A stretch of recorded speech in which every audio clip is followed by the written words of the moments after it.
अथ श्रीयोगवासिष्ठे उत्पत्तिप्रकरणे 270तमः सर्गः। श्रीवसिष्ठोवाच सूची सा सम्भवद्वाणी चिन्तयित्वेत्यकम्पनम् पुनस्तद्देहलाभाय भवाम्याशु तपस्विनी इति सञ्चिन्त्य चित्तस्थम् संहृत्य जनमारणम् तदेव हिमवच्छृङ्गम् जगाम तपसे स्थितम्। अपश्यदेव सूचित्वम् सा तन्मानसमात्मनि प्राणबातात्मिका प्राणैः प्रविश्य हृतमानसम्। अथात्मन्येव सूचित्वम् पश्यत्येव मनोमयम् प्राणवात शरीरासौ जगाम हिमवच्छिरः। दृढदावानले तत्र सर्वभूतविवर्जिते महामहाशिलाभारूक्षे पांसु विधूसरे तस्थाबभ्युदिते वासौ निस्त्रिणे विपुले स्थले मरावकस्मात् सञ्जात शुष्का तृणशिखा यथा। सुसूक्ष्मस्यैकपादस्य सार्धेनैवाश्रितोर्वरा स्वसंविदेकपादात्म तपः कर्तुं प्रचक्रमे। सूक्ष्मपादतलेनैषा वसुधारेणुसङ्कटे निवार्य त्रिपदीं कृत्स्नाद्यत्नेनोर्ध्वमुखी स्थिता। कृष्णत्वहिंस्रता तैक्ष्ण्य व्याप्तास्य पवनाशनैः यत्नात् पदं निबध्नन्ति रेण्वणुपलसङ्कटे। अरण्ये क्षुभिता सम्पद्दूरालोकार्थमुत्थिताम् पुच्छाकोटिस्थितां वाता लोलामनुचकारसा। मुखरन्ध्रविनिष्क्रान्ता तस्या भास्करदीधितिः सखी बभूव सूच्याभा पश्चाद्भागैकरक्षिणी। क्षुद्रेऽपि स्वजने भूतेऽप्येति वत्सलतां जनः दीधित्यापि सखी वृत्तम् सूच्यां शुचितया भृतम्। बभूव तस्याः स्वच्छाया द्वितीया तापसी सखी एवं सूचीव मलिना तया पश्चात्कृतेव सा। सूच्या तया सुनिर्गत्य सुपाताक्ष्या स्म कूणितैः पश्चात्सख्या भया साधु रन्योन्याचार केवलम्।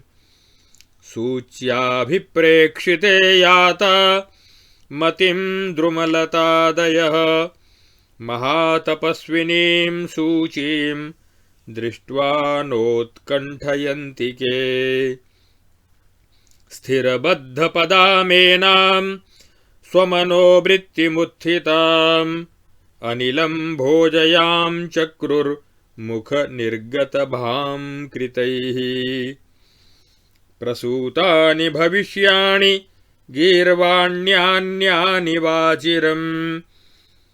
कौसुमानि रजांस्यस्या इत्यास्यं पर्यपूरयन्। ततो महेन्द्रप्रहितं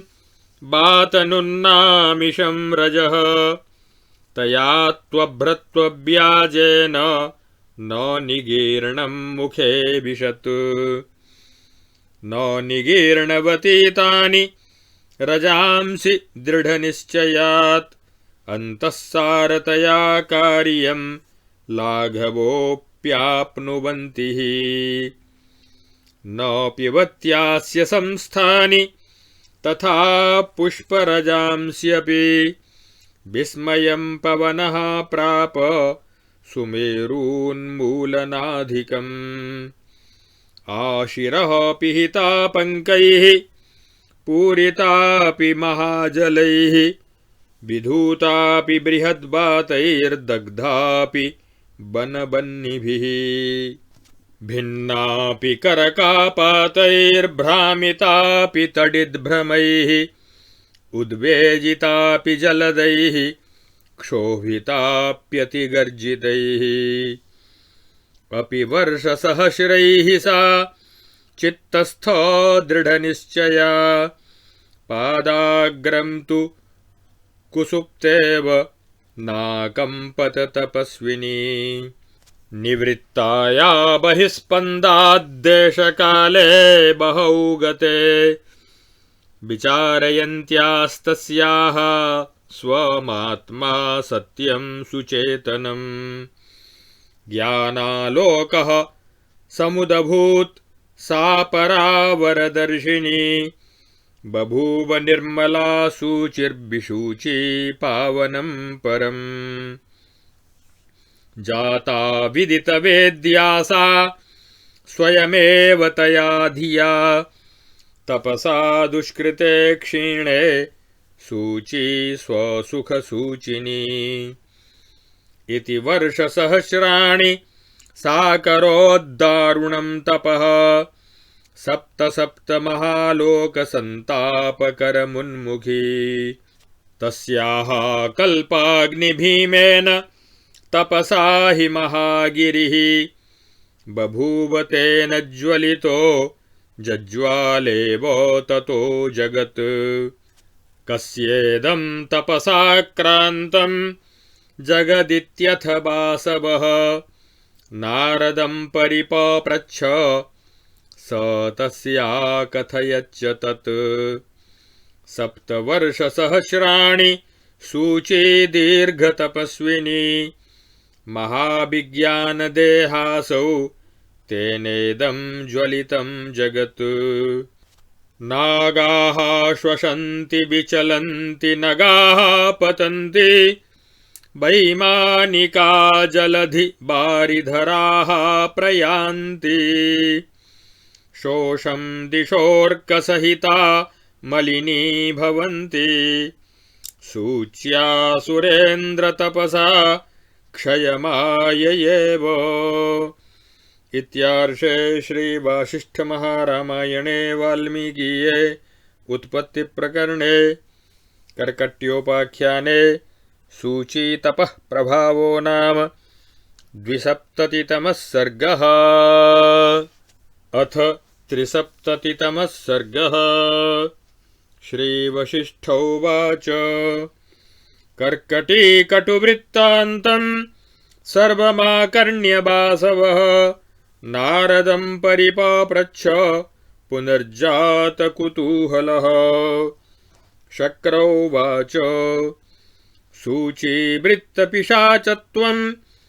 तपसोपार्ज्य तत्तया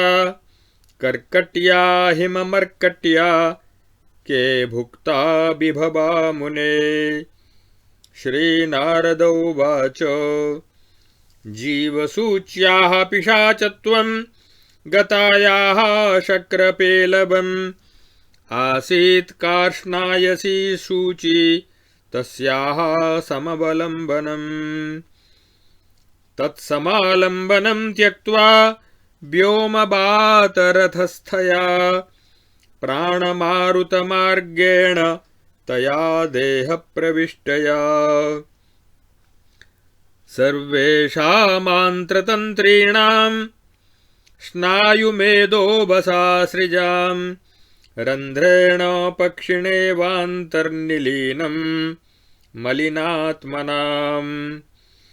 यस्यां नाड्यां नभो वायुर्माति तत्तामुपेतया तत्र शूलं कृतं स्थूल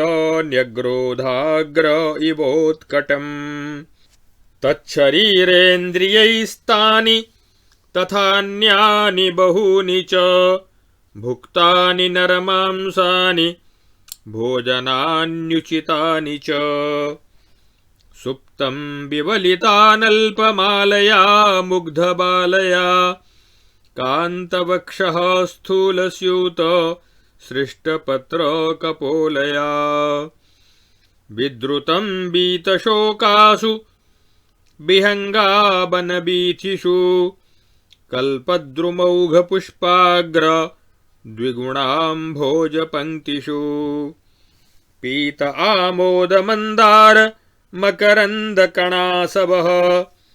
वनेष्वमरशैलानामलिन्या मलिलीलया चर्बितानि शवाङ्गानि गृध्र्यागर्तानि वृद्धया खड्गपृष्ठ्येव सङ्ग्रामे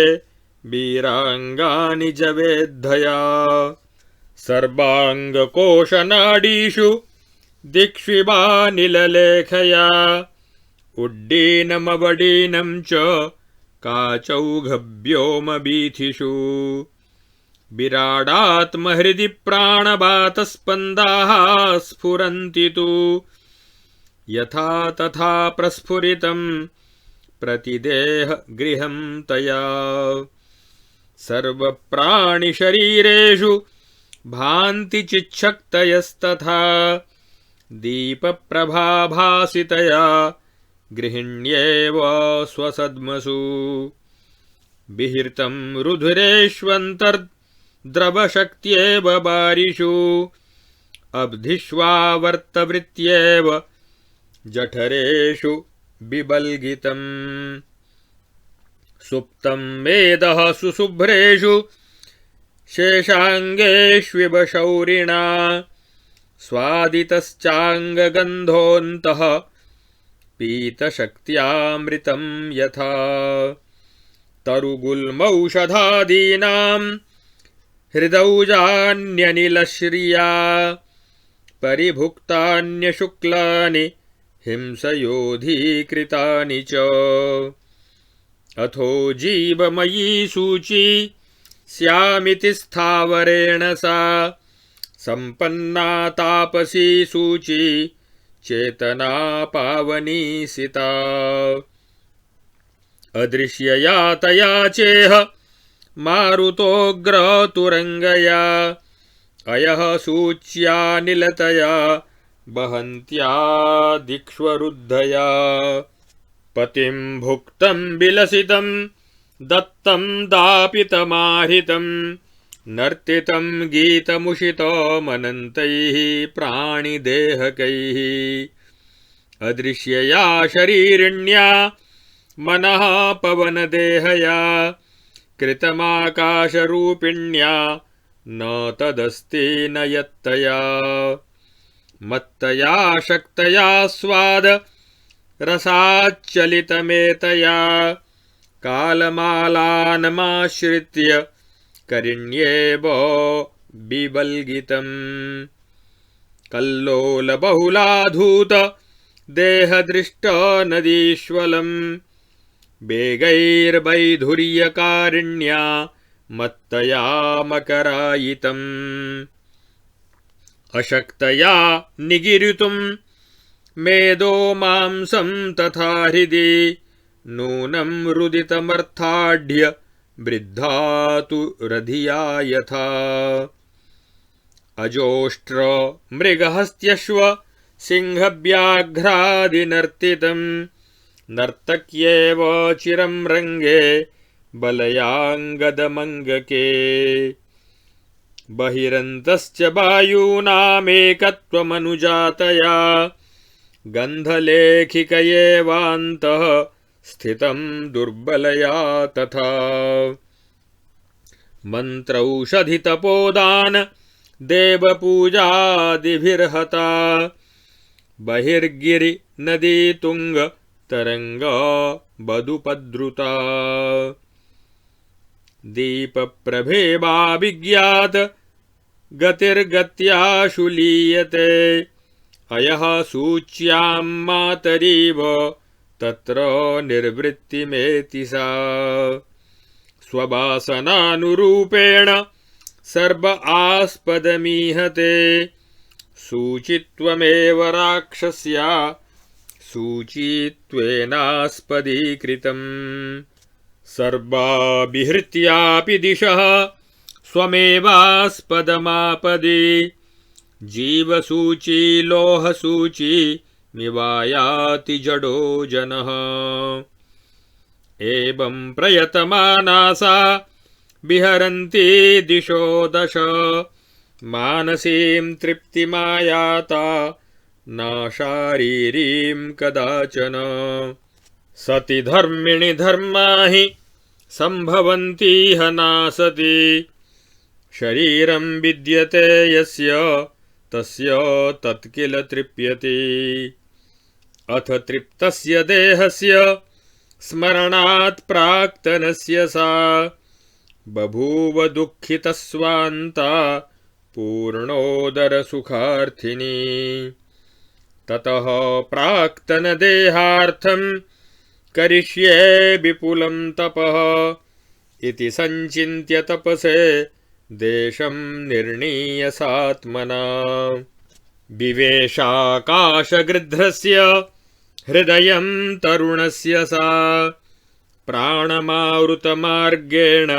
खं खगीव विलेशया गृध्रः स्वामयसूचित्वं कश्चिदेतत्समाश्रितः नितान्तप्रेरितः सूच्या कर्तुं मन उपाददे सूचीमादाय गृध्रोऽसौ ययौ तच्चिन्तितं गिरिम् अन्तः सूचिपिशाच्यन्ते नुन्नोब्द इव वायुना तत्राजने महारण्ये स्थापयामास तामसौ सर्वसङ्कल्परहिते पदे योगीव चेतनाम् एकेनैवाशुसातेन पादप्रान्तेन सुस्थिता सम्प्रतिष्ठापिते बाद्रिमूर्ध्नि गृध्रेण देवता रजः कणागृहस्थाणु शिरस्येकेन सानुना पादेनातिष्ठदुद्ग्रीवं शिखीव गिरिमूर्धनि उत्थितां स्थापितां सूचीं गृध्रेण जीवसूचिका दृष्ट्वा बहिर्विनिर्गन्तुं खगदेहात् प्रचक्रमे खगदेहान्निर्जगाम सूची प्रोन्मुखचेतना पवनाद्गन्धलेखेव घ्राणबातलवोन्मुखी जगाम गृध्रः स्वं देशं भारं त्यक्त्वेव भारिकः निवृत्तव्याधिरिव स बभूवान्तरनाकुलः अतः सूचिस्तयाधारस्तपसे परिकल्पिता दृढः सुसदृशोऽर्थानां विनियोगो हि राजते न इहमूर्तस्य सिद्ध्यन्ति विनाधारं किल क्रियाः इत्याधारैकनिष्ठत्वमाश्रित्यासौ तपः स्थिता जीवसूची लोहसूचीं पिशाची शिंशपामिव सर्वतो बलयामास बात्येवामोदलेखिकाम् ततस्ततः प्रभृत्येषा सूची दीर्घतपस्विनी अरण्यान्यां स्थिता शक्र तत्र वर्षगणान् बहून् तस्याबरार्थं यत्नं त्वं कुरु कर्तव्यकोविद चिरेण संभृतं लोकमलं दग्धुं हि तत्तपः श्रीवसिष्ठोवाच इति नारदतः श्रुत्वा शक्रः सूचीनिरीक्षणे मारुतं प्रेषयामास 10 दिङ्मण्डलान्यथ जगामाथ मरुत् संविदात्मना तामवेक्षितुम् अथामुच्य नभो मार्गं विचचार त्वरान्वितः सा तस्य संवित् क्षिप्रार्धेर्नैव सर्वगता सती परमार्चिरिवाविघ्नं सहसैवोददर्शः भूमेः सप्तसमुद्रान्ते निबद्धां विपुलस्थलीं लोकालोकाद्रिरसनां ततो मणिमयोपमम् स्वादूदकाब्धिवलयं सकोटरककुब्गणं पुष्करद्वीपवलयं तदन्तर्गिरिमण्डले मदिराम्भोधिवलयं तज्जले चरसंस्थितं गोमेदद्वीपकटकं तन्मध्य विषयव्रजम् इक्षूदकाब्धिपरिखं शान्तं गिरिगणान्तरं क्रौञ्चद्वीपोर्बरापीठं शान्तं गतगिरिक्रमम् क्षीराब्धिमुक्ताबलयं समध्यगतनायकं श्वेताख्यद्वीपबलयं सभूतप्रविभागकम् ततो घृतोदवलय स्वान्तस्थपुरमन्दिरं कुशद्वीपभृतिव्याप्तं समहाशैलकोटरम् दध्यम्भोराशिरसना शान्ताम्बरपुरोदरं शाकद्वीपोर्बराकारं शान्तस्थविषयान्तरम् क्षाराम्भोराशिपरिधिं शान्तस्थविषयान्तरं जम्बूद्वीपे महामेरुं कुलपर्वतसङ्कुलम् वातस्कन्धेभ्य एवादौ पतितानिलवेदना क्रमेणानेन पर्यन्ते तेनैव प्रसृतोऽञ्जसा वायुरालोकयन्नद्धा जम्बूद्वीपं निरीक्ष्य च तत्प्रापहिमवच्छृङ्गं यत्र सूची तपस्विनी शृङ्गमूर्ध्नि महत्युग्रे सारण्यानीमवापतां द्वितीयाकाशविततां वर्जितां प्राणिकर्मभिः असंजाततृणव्यूहां निकटत्वाद्विवस्वतः रजोमयीमेव ततां संसाररचनामिव मृगतृष्णानदीसार्थपूरणीयाब्धितां गतां शक्रकोदण्डसङ्काश मृगतृष्णासरिच्छताम् अमितानन्तपर्यन्तां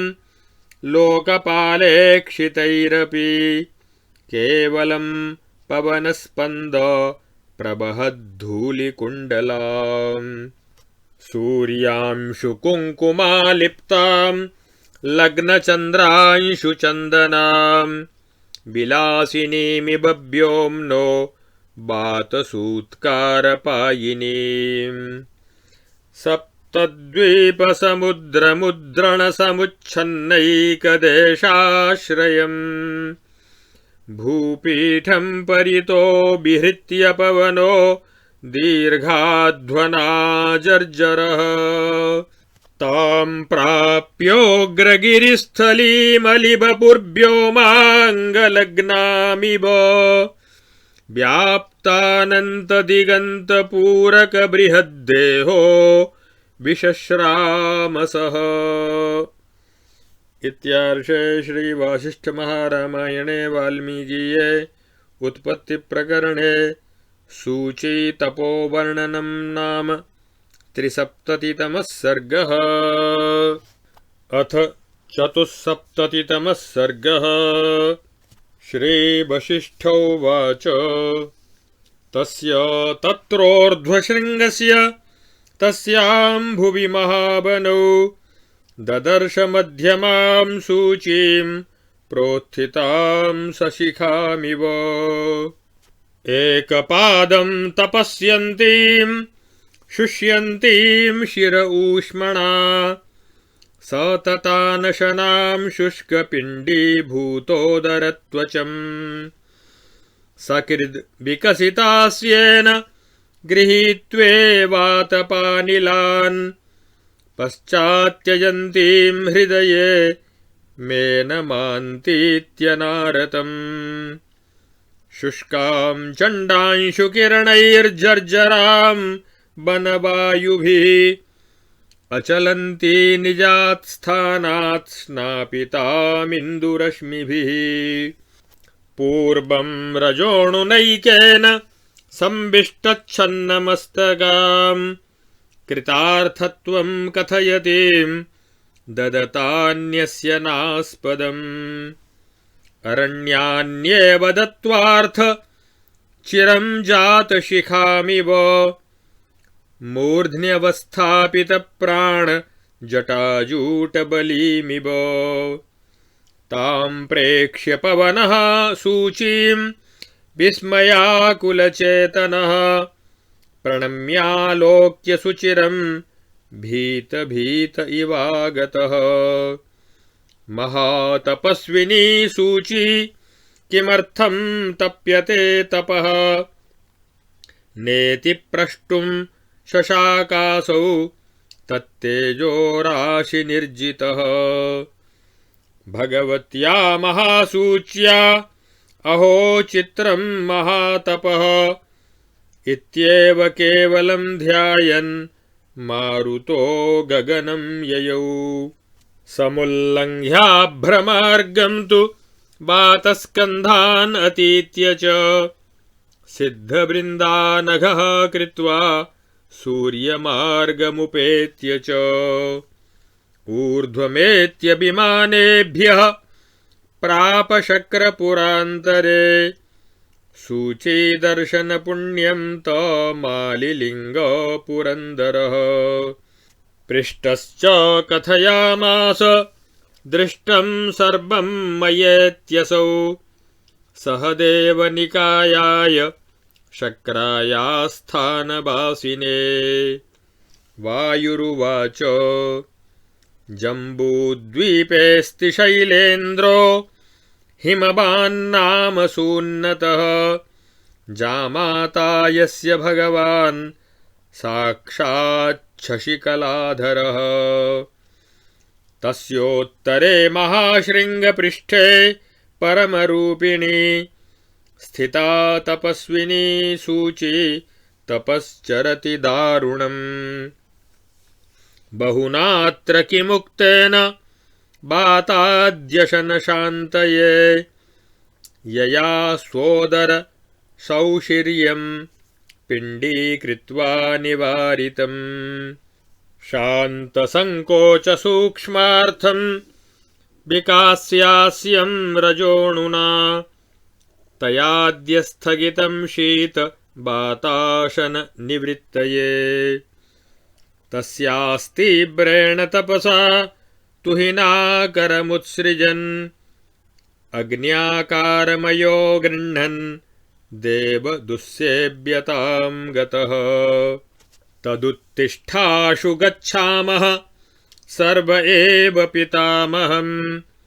तद्वरार्थमनर्थाय विद्धि तत्सु महत्तपः इति वातेरितः शक्रः सह देवगणेन सह जगाम ब्रह्मणो लोकं प्रार्थयामास तं विभुम् सूच्या वरमहं दातुं गच्छामि हिमवच्छिरः ब्रह्मणेति प्रतिज्ञाते शक्रः स्वर्गमुपाययौ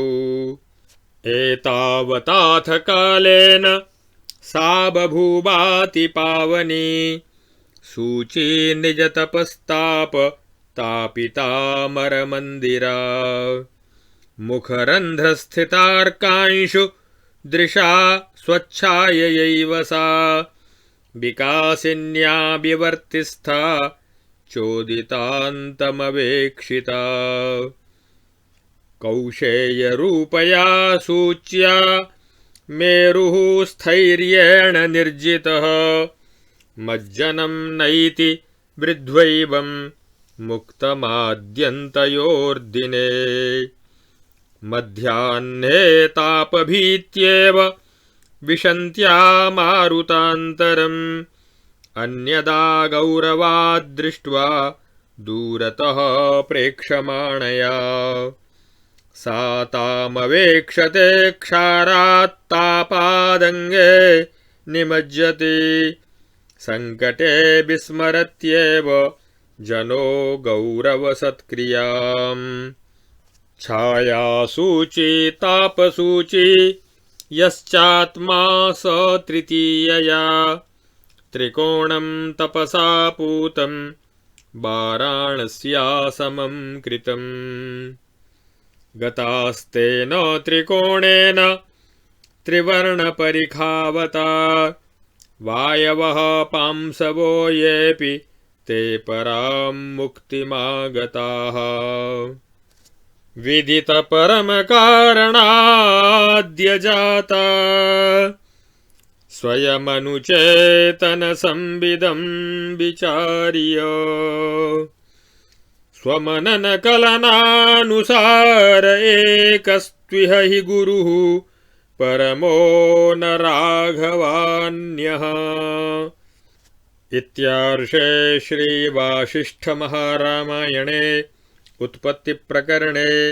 सूचीतपः परिपाकवर्णनं नाम चतुस्सप्ततितमः सर्गः।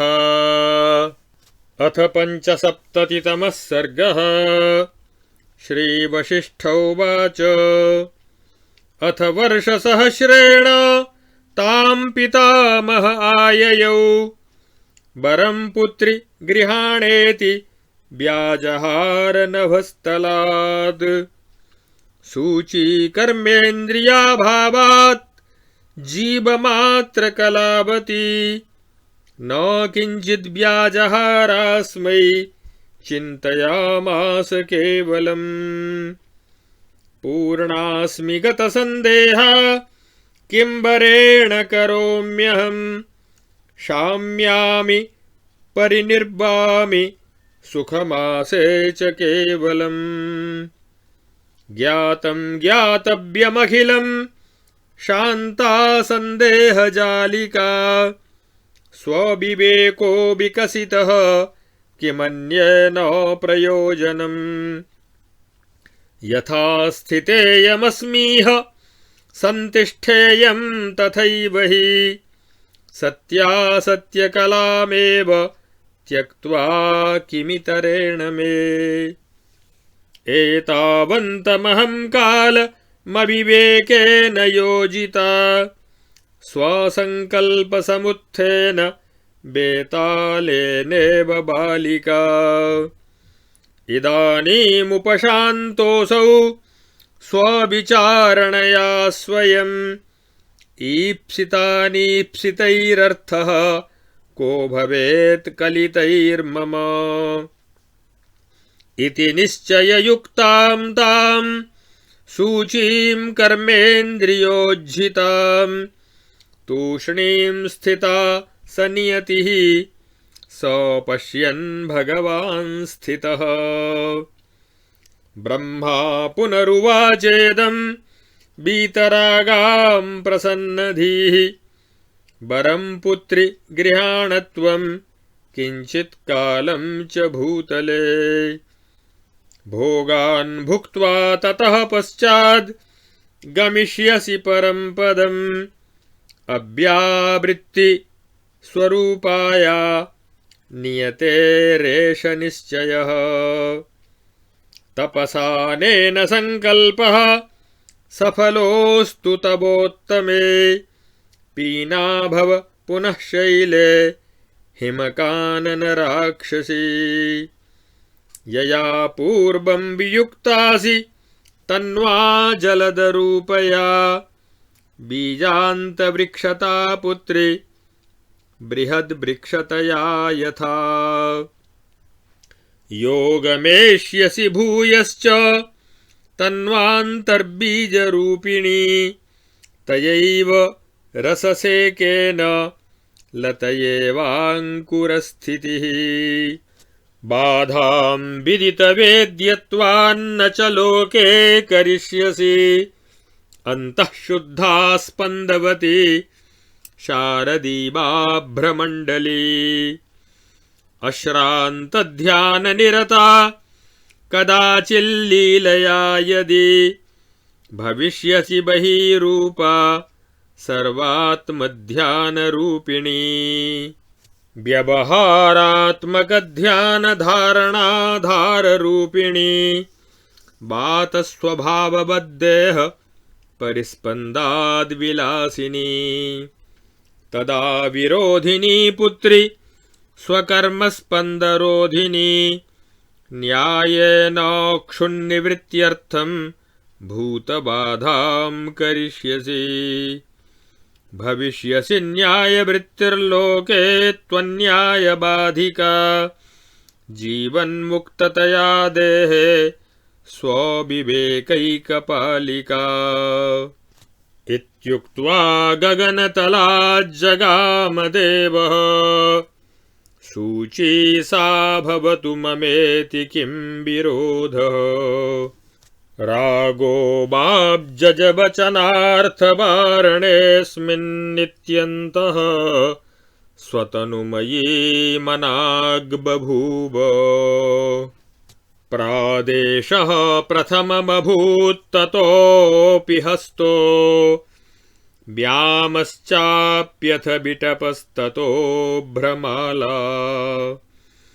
सोऽद्यत्स्वावयवलता बभौ निमेषात् सङ्कल्पद्रुमकणिकाङ्कुरक्रमेण तद्गात्राण्यविकलशक्तिमन्ति देहादुद्भूतान्यथ करणेन्द्रियाणि सम्यक् सङ्कल्पद्रुमवनपुष्पवत्समन्तात् बीजौघान्यलमभवं स्थिरोहितानि।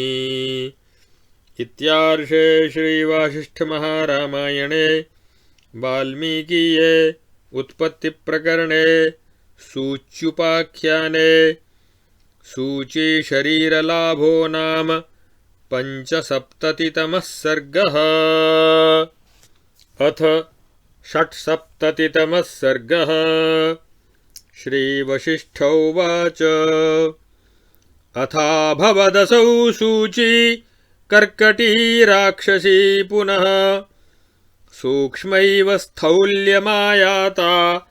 मेघलेखेव वार्षिकी निजमाकाशमासाद्य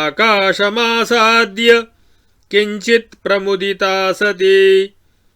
बृहद्राक्षसभावं तद्बोधात् कञ्चुकवज्जहौ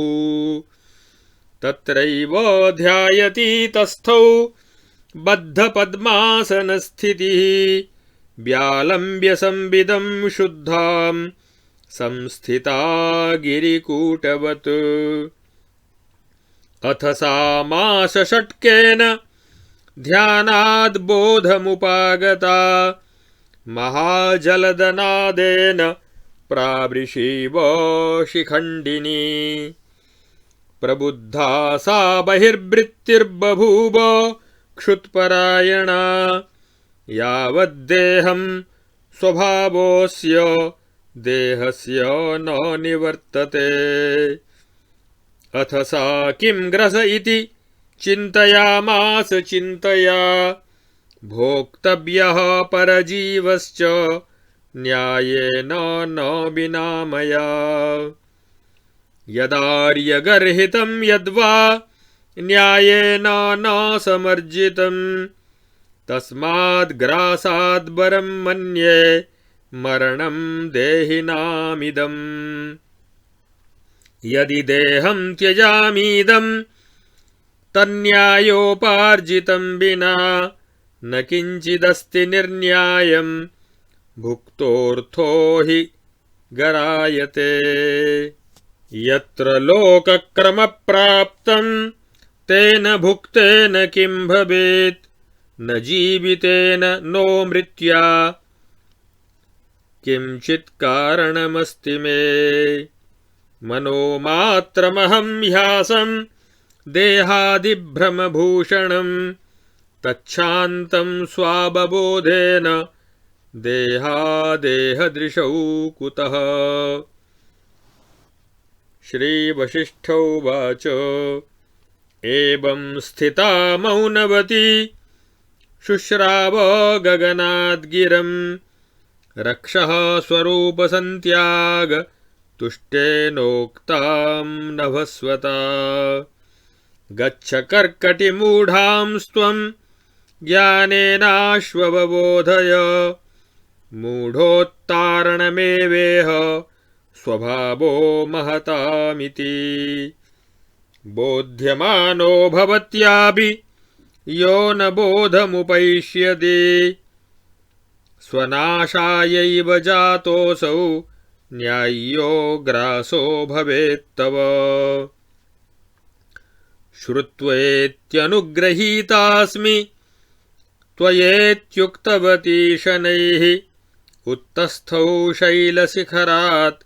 क्रमादवरुरोह च। अधित्यकामतीत्याशु गत्वा चोपत्यकातटान् विवेश शैलपादस्थं किरातजनमण्डलम्। बौहन्ना पशुलोकौघ द्रव्यशष्पौषधामिषम् अनन्तमूलपानान्न मृगकीटखगादिकम्। प्रचलितवलिताञ्जनाचलाभा हिमगिरिपादनिवेशितं सुदेशम् तदनुगतवती निशाचरी सा निशि सुघनान्धतमिश्रमार्गभूमौ। इत्यार्षे श्रीवासिष्ठमहारामायणे मोक्षोपायेषु उत्पत्तिप्रकरणे अन्यायबाधिको नाम 670तमः सर्गः।